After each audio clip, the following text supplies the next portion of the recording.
இது கர்த்தர் உண்டு பண்ணின நாள், இதிலே களிகூர்ந்து மகிழ கடவோம்.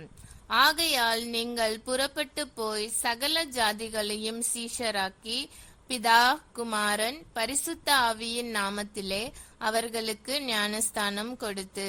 மத்தேயு 28:19. ஒரு மிஷனரி கதை கேட்போம். வில்லியம் கேரி நவீன சுவிசேஷ பணி தந்தை என்று அழைக்கப்படுகிறார். இங்கிலாந்தில் எளிய செருப்பு தைக்கிறவராக இருந்த அவர் பைபிளை படித்து உலகெங்கும் சுவிசேஷம் செல்ல வேண்டும் என்று கர்த்தரால் ஊக்கமளிக்கப்பட்டார். அவர் தனது குடும்பத்துடன் இந்தியா வந்தார். பல துன்பங்கள், வறுமைகள், குடும்ப துயரங்கள் இருந்தாலும் அவர் பின்வாங்கவில்லை. இந்திய மொழிகளில் பைபிளை மொழிபெயர்த்தார். பள்ளிகளை தொடங்கினார்.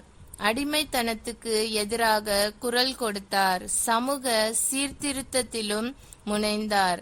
சிறிய ஆரம்பம் இருந்தாலும் தேவன் மீது நம்பிக்கையுடன் உழைத்தால் பெரிய மாற்றங்களை ஏற்படுத்த முடியும். நாம் எல்லோரும் ஜெபிப்போம். அன்பின் பரலோக பிதாவே, வில்லியம் கேரி போல உம்மிடம் விசுவாசமாக இருந்து எங்கு அழைக்கிறீரோ அங்கே செல்ல கற்றுக்கொள்ள உதவி செய்யும். எங்கள் சிறிய திறமைகளை உமது ராஜ்யத்துக்கு பயன்படுத்த உபயோகப்படுத்துவீராக.